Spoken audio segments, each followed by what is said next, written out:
Welcome back, everyone, for another deep dive. Today, we're going to be taking a look at The Boyfriend by Frida McFadden.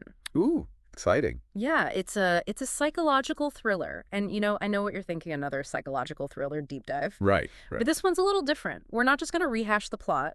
Yeah. We're going to use the story as, like, a jumping off point to kind of explore some really interesting psychological and social themes. Yeah, I love that idea. So it's like reading between the lines of the thriller genre. Oh, I like that. And I've got some excerpts here Okay. that I think will really help us kind of dig into some of these things. Awesome. I'm excited. Yeah. Yeah, this book is great because it takes those like everyday anxieties that I think we all have about dating and trust and identity and just like turns the volume up to 11. Totally. It'll definitely make you think twice about that next right swipe. For sure. No. For sure. So, okay, let's start with Sydney. She's our main character. And she's navigating the modern dating scene, so specifically through this app called Cinch. Right. And let's just say her experience isn't exactly a meet-cute rom-com. No, not at all. Remember Real Kevin? Oh, Real Kevin. Yeah, classic case of catfishing, right? Classic. Fake name, doctored profile pic. Yeah. He's just like the poster child for the pressure to present this like perfect online persona. Absolutely. And it's not just vanity, though. I think Right. this need to kind of craft this idealized self online often stems from some deeper psychological needs. Oh, interesting. Like you think about it, the fear of rejection, just craving validation, the anxiety of not measuring up in this like digital meat market. Yeah, it's true. It's like everyone's trying to sell the highlight reel of their life. Exactly. And it makes us all so vulnerable. Absolutely. I mean, how can you really know who you're dealing with when everyone's hiding behind these filters and these carefully curated bios? Yeah, it's a great question. And the digital age, I mean, it's revolutionized the way we connect. It has. But it's also blurred the lines between safety and risk, I think. Yeah. And it's created this whole new landscape for deception and manipulation. Oh, for sure. And this is where this book really gets under your skin. Okay. It makes you question how much of what we see online is genuine. Right. And how can we protect ourselves from those who might exploit that vulnerability? Right. You know? Yeah, that's a great question. Yeah. Okay, so let's talk about Mystery Man, Okay. who we later find out is Palm. Right. This guy is like shrouded in secrecy. He reveals just enough to pique Sydney's interest. Right. And it's like paradoxically, the less he reveals, the more intrigued she becomes. Absolutely. And this taps into such a fascinating aspect of attraction. Yeah. The allure of the unknown. Humans, we're naturally curious creatures. Yeah. We're drawn to mystery. We love the thrill of uncovering what's hidden. Right. And often, our past experiences play a huge role in shaping these desires. Or just Like, remember Sydney's been burned before she has. and she's looking for something different. Yeah. Something real. But, that desire can also blind us to red flags. It can. No. Speaking of red flags, the book is so masterful at weaving these subtle warning signs throughout the story. It is. So, like, Tom's evasive about his work. There's that weird encounter with the scrunchie. He seems strangely uncomfortable in Sydney's apartment building. Yeah. Now, if this were a rom-com, Right. we'd probably brush these off as, like, cute quirks. Totally. But in a thriller, Yeah. it's like flashing neon signs, screaming danger. Exactly. And this is where the concept of cognitive dissonance comes into play. Okay. Essentially, it's that mental discomfort we feel when our actions clash with our beliefs. Oh, that's interesting. So Sydney's intensely attracted to Tom, but her gut is telling her something's off. Yeah. But instead of listening to that intuition, Right. she rationalizes his behavior because she's emotionally invested. Yeah. And we've all been there, haven't we? Oh, yeah. Ignoring those gut feelings because we want to believe the best in someone. Yeah. But the boyfriend is a stark reminder of how dangerous that can be. Totally. It's so true. Yeah. And the book doesn't shy away from exploring deception in other relationships, too. No, it doesn't. Like, take Gretchen and Randy. Oh. Randy seems harmless enough, right? Right. But Gretchen goes to great lengths to protect him, even resorting to lies. Yeah. And it makes you question his true nature It does. and what secrets he might be hiding. Absolutely. And it raises some really important questions about the psychology of deception. Oh, okay. Why do we lie? Sometimes it's self-preservation, like when we're trying to avoid punishment or protect our reputation. Right. But other times, it's about protecting others. Yeah. Even if it means compromising our own integrity. Right. But either way, lying erodes the foundation of trust. And when that trust is shattered, yeah, it can be incredibly difficult to rebuild. Yeah, for sure. And bringing this back to Tom, Yeah. he initially comes across as this charming, helpful, nice guy. Right. He does. But as the story unfolds, we start to see cracks in that carefully constructed facade. We do. And it's a reminder that we can't always judge a book by its cover. Right. You know, human nature is complex. It is. And anyone is capable of darkness. Totally. And McFadden doesn't spoon-feed this to you. She lets you uncover it, along with Sydney. Right. Which makes the experience that much more unsettling. It does. Yeah. For sure. It's creepy. Yeah, and this is where the real, like, psychological thriller aspect kicks in. Okay. You as the reader get caught up in the allure of Tom right alongside Sydney. Right. Even as these unsettling details keep popping up. Yeah. It's like watching a train wreck in slow motion. Uh-huh. You know, something bad's going to happen, but you can't tear your eyes away. Yeah. And things take an even darker turn when the story shifts to Tom's past. Okay. Before he even meets Sydney. Right. We see him as a teenager, fixated on this girl named Daisy. Seems innocent enough, right? Yeah. Teenage crush's first love. Right, right. But beneath the surface, Yeah. we start to see these glimmers of possessiveness. Okay. This need for control that's masked by that nice guy persona. You know, remember his reaction to Daisy's father? Oh, yeah. Making a totally harmless comment about her? Right. Tom's thoughts just spiral into this dark, almost violent fantasy. Yeah. It's a jarring contrast to his outward behavior. It is. And it really makes you realize how easily charm can be weaponized. That's true. Yeah, It's like you're peeking behind the curtain Yes. and seeing the puppet master pulling the strings. Exactly. Yeah, and then we meet Tom's best friend, Slug. Oh, Plug. Who adds another layer of creepiness Oh, yeah. to the story. Yeah, now Slud's almost like a caricature of the socially awkward outcast figure. Yeah. But through him, the novel explores that age-old question Right. of nature versus nurture. Okay. Is Slug inherently creepy? Yeah. Or is it a result of his environment, his lack of social connections? That's a good question. It really makes you think about the forces that shape our personalities and whether we're all just products of our circumstances. It's a chilling thought. It is. And their conversations about Tom's abusive father Yeah, are especially unsettling. they are. You know, Slug's dark humor suggesting that Tom kill his father. Right? It's like he's planting a seed in Tom's mind. Exactly. And the novel doesn't shy away from the cyclical nature of violence. You know, Okay. Tom witnesses his father abusing his mother. Right. And while he initially tries to protect her, he ultimately ends up perpetrating violence himself, Yeah.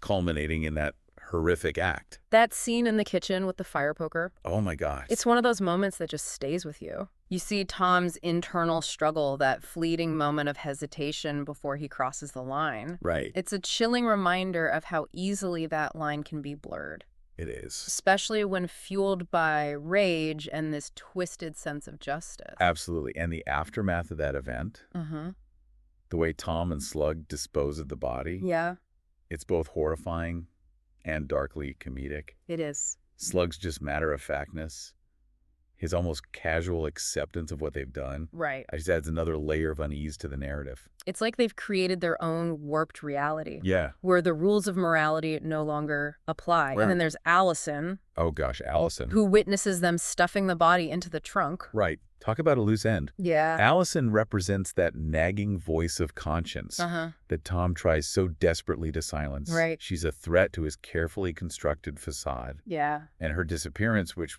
we later learned is another murder, Right. the turning point in the story. It is. It shows just how far Tom is willing to go to protect his secrets. And the parallels Yeah. between Allison and Bonnie's murders Yes.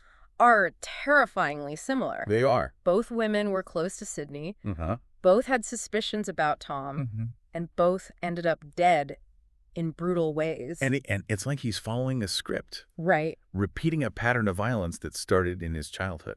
And what's so fascinating is how the novel uses these parallels Yes, to build tension and keep you guessing. it does. It forces you to re-examine your own assumptions Yeah. about the characters. Right. and question who you can truly trust. Exactly. Is anyone who they seem to be. Right. Even as Sydney's falling for Tom, she's picking up on these inconsistencies, these strange behaviors that don't quite add up. Right. His discomfort in her building, his evasiveness about his work. Yeah. That whole incident with the scrunchie. With scrunchie? They're like puzzle pieces that don't fit. Yeah, the scrunchie becomes almost a symbolic object, a tangible link to his past crimes. Right. You know, remember scrunchies were Bonnie's signature accessory. They were. And Sydney finding one in Tom's apartment is a pivotal moment. Yeah. It's that gut feeling, that intuitive sense of danger that she tries to ignore, but can't escape. Yeah. And it makes you wonder, you know, how many times have we ignored our own intuition? Right. Because we didn't want to believe the truth. Yeah, and then there's that jaw-dropping revelation. Oh my gosh, yes. That Tom's real last name is Brewer. Right. The same Dr. Brewer, the medical examiner who's been working on Bonnie's case. I know, it's crazy. This revelation adds a whole new layer of psychological complexity. It does. To the narrative. Right. Tom isn't just a killer. Yeah. He's a professional who understands the intricacies of death. The way to cover his tracks. It makes his actions even more calculated. Yeah. Even more chilling. It's like he's playing a deadly game. Using his knowledge to stay one step ahead of the authorities and of Sydney. Right, and the stakes just keep getting higher. They do. And speaking of Sydney, yeah, her conversation with Jake, her ex-boyfriend who's a detective, is a major turning point. Okay. It's the moment she finally confronts her fears about Tom. Yeah.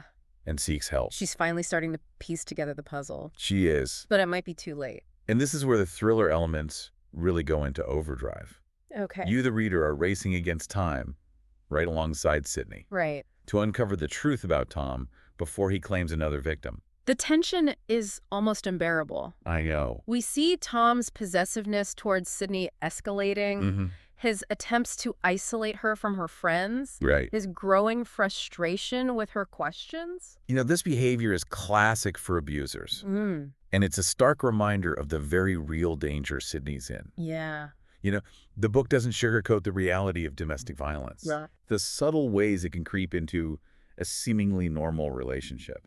And then there's that final confrontation. Oh, yeah. At the Dairy Queen, where Sydney sees both Tom and Slug. Yeah. And realizes the depth of their depravity. Oh, my gosh. That scene is both terrifying and heartbreaking. It is. Sydney's world is shattered, her trust betrayed. Right. And she's left to face the consequences of her choices. And just when you think it can't get any crazier, right? Yeah. There's that mind-blowing twist with Gretchen. Oh, my gosh. Turns out she's not dead after all. I know. Her reappearance just throws everything we thought we knew into total chaos. Right. And this is where McFadden's background as a physician specializing in brain injury comes into play. Oh, wow. You know, Gretchen's character really becomes a study in the psychological effects of trauma.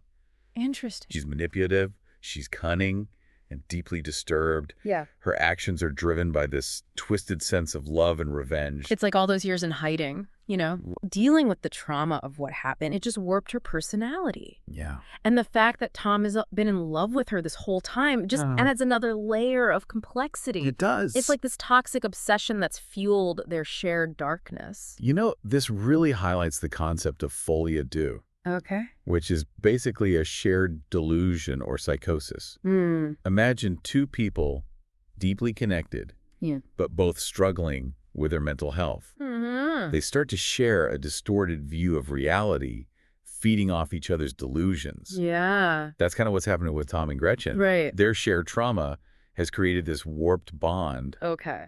Where they enable and encourage each other's darkest impulses. And the way they turn on Randy. Oh, my God. Their supposed friend. I know. It's just chilling. It's awful. They drug him, tie him up, and leave him to die. Yeah. All while casually discussing their plans to frame him for their crimes. Right. And it's a stark reminder that sociopaths often lack empathy and remorse. Well, they see people as pawns to be manipulated, disposable once they've served their purpose.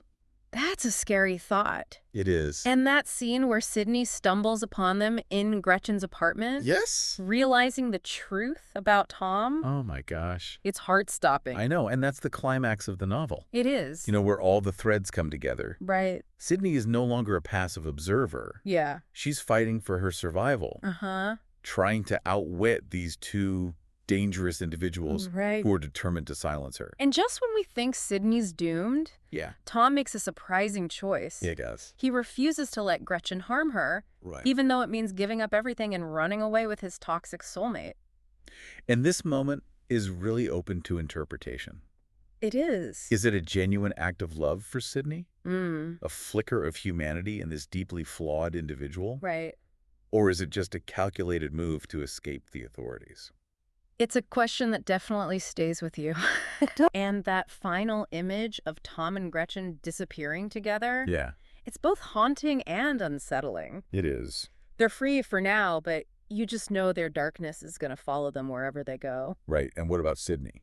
Right. What about Sydney? She survives. Yeah. But she's forever changed by this experience. Right. You know, Yeah. the boyfriend doesn't offer easy answers or neat resolutions. No, it doesn't. It leaves you pondering the complexities of human nature, the lingering effects of trauma, Right. and that delicate balance between love and obsession.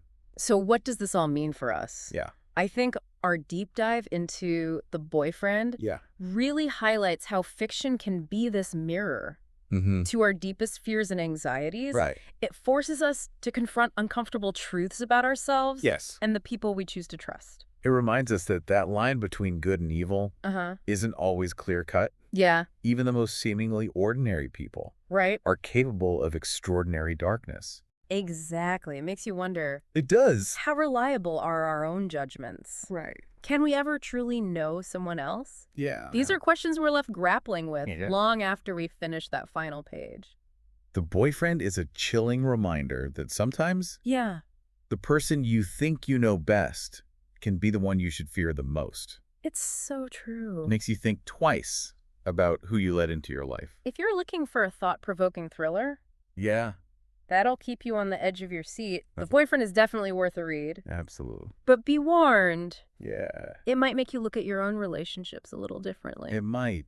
And maybe think twice before you swipe right. Yeah, thanks for joining us for another deep dive. This was a great I one. know this book was really something. It was. It was really fun to talk about. It was. Thanks for having me. All right, we'll see you guys next time.